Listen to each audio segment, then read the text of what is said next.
Halo pemirsa, apa kabar hari ini? Semoga selalu sehat di masa pandemi ini dan selalu bersemangat menjalani aktivitas. Bagi pemirsa yang harus tetap bekerja di luar rumah, jangan lupa menggunakan masker. Hari ini program Berita News Point hadir menjumpai Anda bersama saya Amirah Dinda. Selama 30 menit ke depan, News Point akan menyajikan berita terbaru seputar Universitas Brawijaya dan Malang Raya. Jangan kemana-mana, keep on our channel News Point.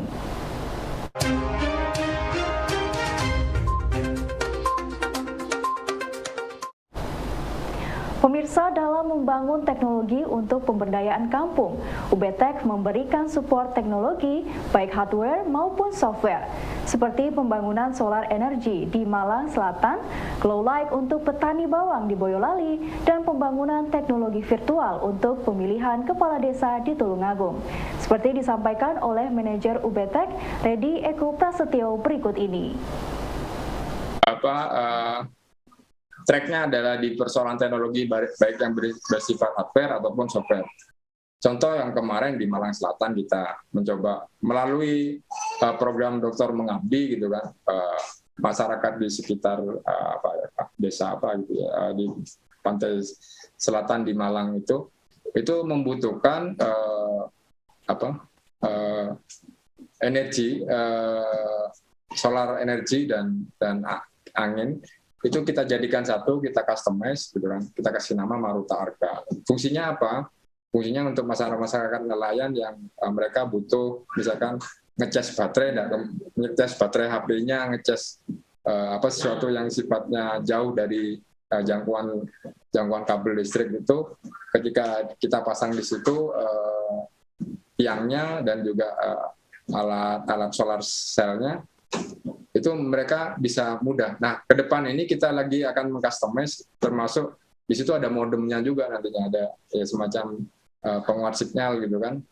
Jika ada daerah-daerah terpencil atau kampung-kampung yang susah sinyal, kita coba mendevelop itu, tapi pelan-pelan dan karena memang produk-produk UBTEK itu kan berbasis hasil riset yang sudah ada, dan kemudian kita komodifikasi menjadi lebih terukur sesuai dengan kebutuhan masyarakat, terutama masyarakat yang ada di kampung dan desa. Nah, salah satunya juga kemarin kita ngirim di Boyolali itu dengan alat Glow Light itu untuk masyarakat petani bawang. Nah, kita hadir dengan produk-produk yang tentunya produk-produk yang mudah diaplikasikan, tidak terlalu rumit, tidak terlalu berbelit-belit, termasuk software yang ke depan kan kita akan nyoba explore tentang persoalan informasi, tracking informasi dari desa ataupun kota agar mudah seperti apa, mengidentifikasinya seperti apa. Misalkan kuliner yang paling favorit di sini mak siapa misalkan, atau mbok siapa gitu gitu. Jadi nggak tahu, nanti tinggal nunggu mitra mana yang ingin membuat semacam itu, termasuk di develop teknologi virtual juga kan gitu. Pada saat pandemi tahun kemarin kita full banyak meng-engine sistem virtual itu memang, termasuk kebutuhan pemilihan kepala desa di Tulungagung itu, pemilihan kepala desa ada 8 kecamatan kalau enggak 20 desa itu dibuat virtual pemilihannya, dan bilik-biliknya juga virtual, dan kita yang mendevelop. Fakultas Kedokteran Hewan Universitas Brawijaya bersinergi dengan Koperasi Produsen Agro Niaga Jabung untuk pendampingan terhadap peternak produksi susu sapi perah yang terletak di kawasan Jabung, Kabupaten Malang. Peternakan diberi wawasan terkait metode untuk peningkatan produksi dan peningkatan kualitas pakan serta kesehatan ternak.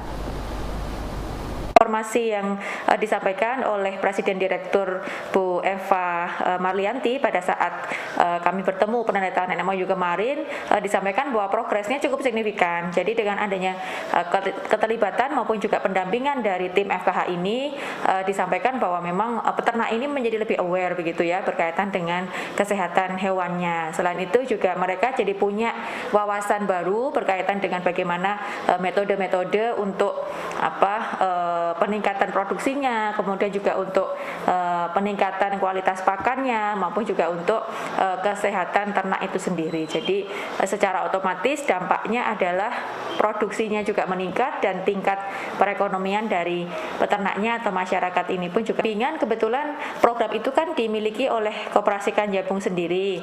Jadi kalau tidak salah ada sekitar 16 kelompok ternak begitu, kelompok nggih. Jadi satu kelompok itu ada lebih dari mungkin dua atau tiga, lebih dari 2 atau 3 kelompok tentunya di lokasi yang berdekatan. Jadi kalau yang sudah berjalan secara intensif itu ada mungkin 4 kelompok ternak yang kemarin sudah dibantu dengan dilakukannya penyuluhan dengan narasumber dari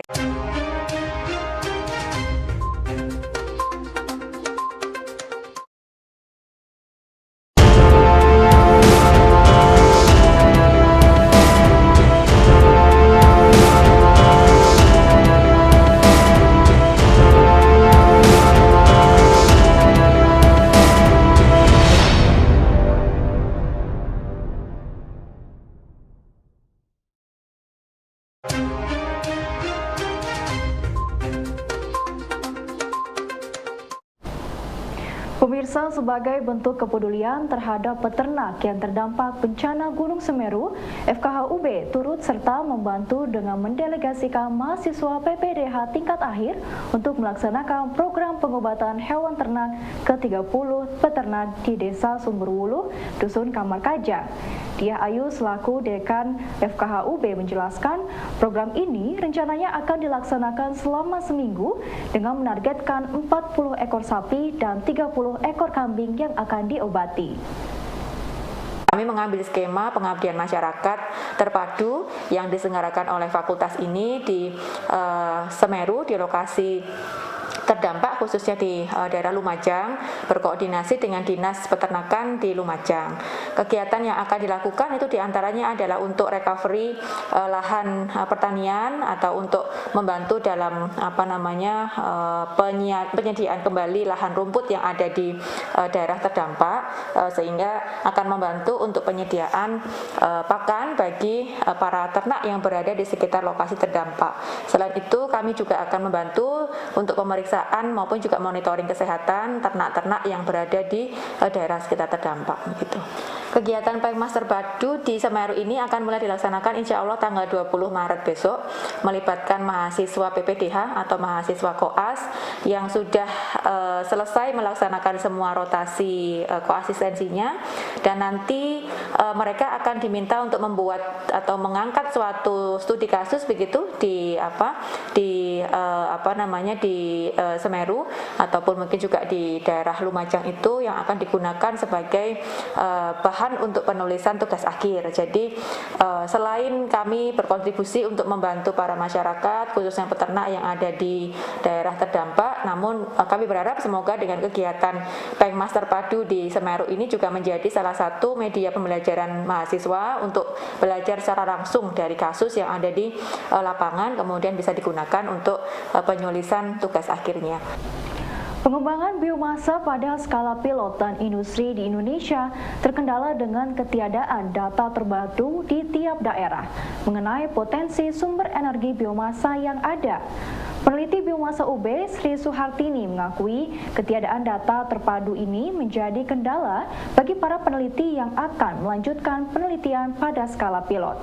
Menurutnya, hal ini perlu menjadi perhatian para pemangku kepentingan di tiap daerah, terutama yang memiliki potensi sumber energi biomasa daratan dan maritim untuk memiliki data yang terpadu sehingga sumber tersebut tidak menjadi sampah dan limbah yang tidak bermanfaat. Masih belum punya database yang mengidentifikasikan biomethane dari cattle manure di Indonesia itu dari mana? Karena setiap daerah kan otomatis praktisnya beda-beda ya Pak ya. Nah kalau di pengalaman saya sempat postdoc di UK itu, mereka mendevelop database gitu kan ya, yang di situ lengkap Pak, mulai dari karakteristiknya, mulai dari potensi mitennya berapa gitu kan, dari berbagai biomasa yang ada lah yang bisa ditemui seperti itu, sehingga untuk eksplorasi ke skala yang lebih besar itu potensinya lebih tinggi. Kemudian juga tahapan untuk komersialisasi ya Pak ya, kita masih kalau pengalaman saya sendiri ketika ingin melakukan penelitian anaerobic digestion untuk skala pilot aja Pak ya, kita masih kesulitan untuk mendapatkan alatnya seperti itu, teknologinya yang skala bukan underground ya Pak. Kalau konkret dibangun di dalam tanah sih kita sudah well established Pak, kalau di Indonesia gitu kan ya, sudah banyak sekali implementasinya, tapi yang kita bicarakan adalah teknologi yang lebih advance seperti itu, karena ada banyak sekali Pak teknologi anaerobic digestion tuh. Kalau untuk solid biomass itu kebanyakan CSTR, kalau untuk solid limbah cair kita menggunakan ada USB, ada membrane anaerobic digestion, jadi ada banyak sekali tergantung dari biomasa yang mau kita gunakan.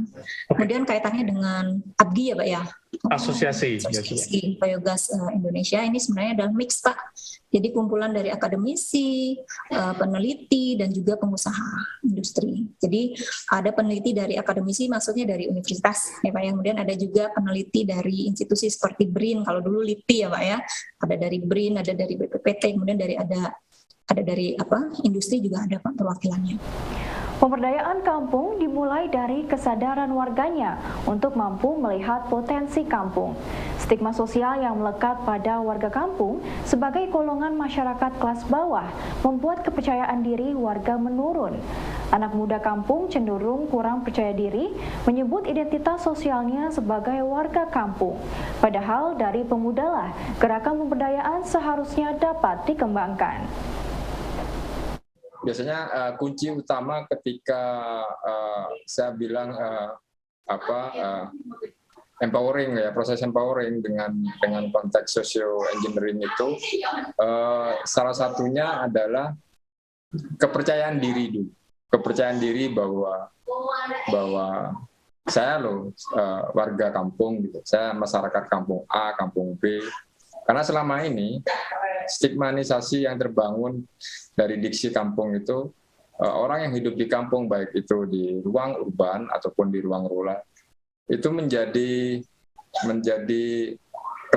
stigma masyarakat kelas nomor 2 yang terjadi.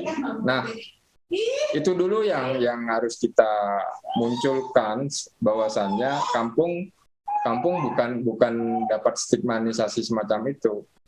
Kadang kan anekdot-anekdot yang sering muncul adalah istilah kampungan misalnya. Nah ini kan terrecognize terhadap sumber daya manusia yang ada di kampung, itu menjadi masyarakat kelas nomor 2. Nah proses bagaimana mendevelopnya ini, ukuran yang paling sederhana adalah ketika misalkan kita pakai parameter anak-anak muda yang di kampung tersebut. Contoh kalau di Kampung Cemplo itu dulu, kami sering membuat pertanyaan atau mendengarkan cerita-cerita dari anak-anak muda ketika ditanyai orang dari di luar dan mereka di luar kampungnya gitu. Contoh misalkan, kon arek endi? Aku arek jalan Dieng atas. Jadi mereka enggan untuk bilang aku arek Kampung Cemplo, atau karena dianggap secara otomatis pada bargaining position di tingkatan strata sosial itu ketika ngomong cempluk dulu terpinggirkan. Ini kasuistik ya untuk cempluk. Saya pikir fenomena-fenomena yang terjadi di kampung-kampung di Indonesia semacam itu juga.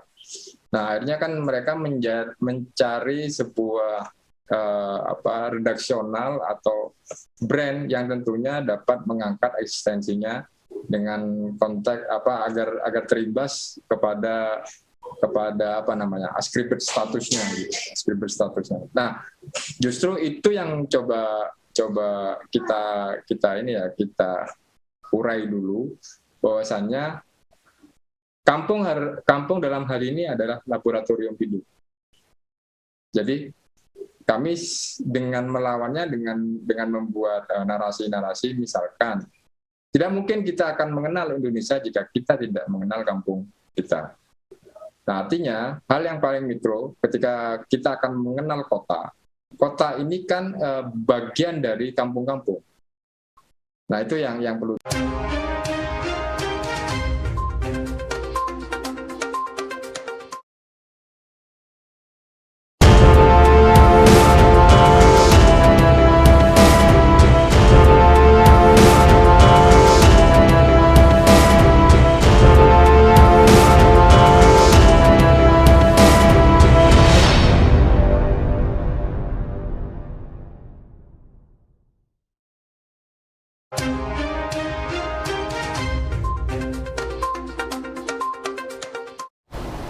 Setelah hampir 2 tahun vakum, para mahasiswa yang tergabung dalam Inkai UB mengejar kualitas teknik karate dengan menggenjot latihan fisik.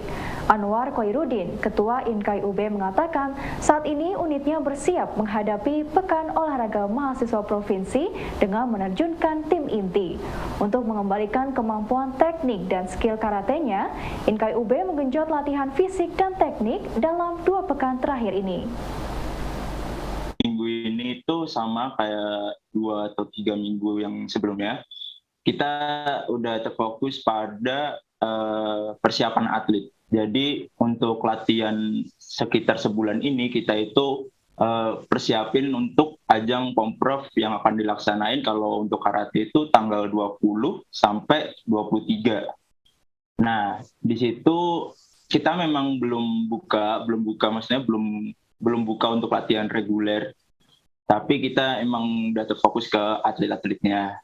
Nah, untuk kegiatan latihan itu untuk minggu pertama, kedua mungkin kita masih fisik ya untuk menjaga kebugaran atlet, karena yang kita tahu sendiri itu kita 2 tahun yang lalu ini kan vakum gara-gara corona. Nah, itu kita asah lagi karena mungkin ada beberapa atlet yang latihan di dojo-nya masing-masing, ada juga yang benar-benar stop latihan. Nah, itu yang kita persiapin buat awal-awal fisik itu. Jadi untuk 1-2 minggu awal itu kita fokus 75% di fisik, selebihnya itu ya pemanasan biasa kayak teknik dan lain-lain kayak gitu. Tapi untuk minggu ke-3 sama minggu ke-4 atau minggu terakhir itu kita udah lebih terfokus ke tekniknya. Jadi fisik kita masih ada, tapi sekedar untuk manasin badan, bisa dibilang kayak gitu. Untuk yang 75%-nya udah masuk dalam teknik dan strategi bertanding. Liga Sepak Bola Mahasiswa yang kembali bergulir pada semester ini disambut dengan antusias oleh unit aktivitas sepak bola UB. Event bergengsi tim sepak bola antar kampus ini menjadi salah satu target pencapaian prestasi mahasiswa. Muhaimin Sudiatman selaku Ketua UASB UB mengatakan bahwa unitnya sudah mempersiapkan tim untuk kembali berlatih sejak awal semester ini. Latihan yang dilakukan akan berlangsung lebih intensif karena selama ini komunikasi tim hanya secara daring.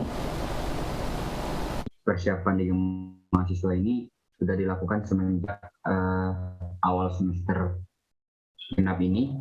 Jadi kita menyusun rencana untuk mengikuti Liga Mahasiswa yang biasanya akan digulirkan pada bulan Juni dan Juli. Jadi kita mempersiapkan dari jauh-jauh hari. Nah, di sini kita mempersiapkan akan menjadi cadangan nanti. Jadi karena semuanya baru offline, maksudnya baru ada di Malang semua. Jadi kita baru bisa melaksanakan kegiatan ini di semester ini. Jadi mungkin harapan ke depannya itu ya kita dapat berbicara banyak lah, berprestasi di Liga Mahasiswa. Karena kita tahu Liga Mahasiswa adalah salah satu turnamen yang bergengsi antar kampus se-Indonesia, khususnya di bidang sepak bola. Mungkin begitu. Hasil dari berselancar di dunia maya mengenai manfaat buah naga dan kulitnya menarik perhatian Rosalina Wijayanti, seorang mahasiswa FEB UB, untuk menjadikan kulit buah naga sebagai bisnisnya. Berbekal informasi di internet mengenai manfaat kulit buah naga bagi kesehatan, Rosalin meracik kulit tersebut dalam minuman teh. Mengambil merek High Tea, Rosalina kemudian fokus dengan teh racikannya sebagai minuman yang memiliki manfaat lebih ketika dikonsumsi. Mulai dari produk ini tuh terinspirasi dari ini ya, aku iseng-iseng scroll Instagram gitu, terus ngelihat orang masak apa ya, kalau nggak salah itu kayak masak jelly atau agar gitu, terus dia pakai kulit buah naga, dia cuma airnya aja, kayak kulit buah naganya direbus terus diambil air gitu kan. Nah dari situ aku kayak kepikiran nih, kayak gimana sih kalau misalkan kita olah nih kulit buah naga yang awalnya nggak berguna atau nggak bernilai ekonomis istilahnya lah ya, biar jadi barang yang berguna atau bisa dikonsumsi kayak gitu. Terus aku kepikiran nih, kayaknya kalau dibuat teh asik juga nih gitu kan. Terus aku coba-coba searching manfaat dari kulit buah naga itu apa, terus ada nggak sih produk buah naga, kulit buah naga ini sebelumnya kalau misalkan dijadiin teh, dan ternyata itu belum ada teh dari kulit buah naga. Yang ada itu cuma apa ya, kalau nggak salah itu kayak masker wajah gitu dari kulit buah naga plus dari buah naganya. Nah itu aku kayak, oh kayaknya bisa jadi peluang juga nih kalau misalkan kita bikin teh kayak gitu. Jadi akhirnya ya udah kita coba-coba cara bikin tehnya gimana, terus apa aja yang diperluin gitu kan. Dan ini tuh pure 100% kulit buah naga kayak gitu. Nah, kalau buat namanya, kenapa sih kok High Tea gitu kan, kayak hai, kenapa kok hai gitu. Itu sebenarnya dari nama Latin buah naganya ya. Buah Latin, nama Latin buah naga itu kalau nggak salah Hylocereus undatus gitu kan. Jadi kita ambil depannya aja kayak High. Jadi High Tea atau teh Hylocereus undatus, teh buah naga kayak gitu sih. Baik pemirsa, informasi tadi sekaligus menutup perjumpaan kita hari ini. Jangan lupa saksikan News Point setiap hari pukul 19.30 waktu Indonesia Barat. Hanya di UB TV, Televisi Pendidikan Universitas Brawijaya. Saya Amira Dinda dan seluruh kru yang bertugas pamit undur diri. Tetap patuhi protokol kesehatan, wajib menggunakan masker. Terima kasih dan selamat beraktivitas.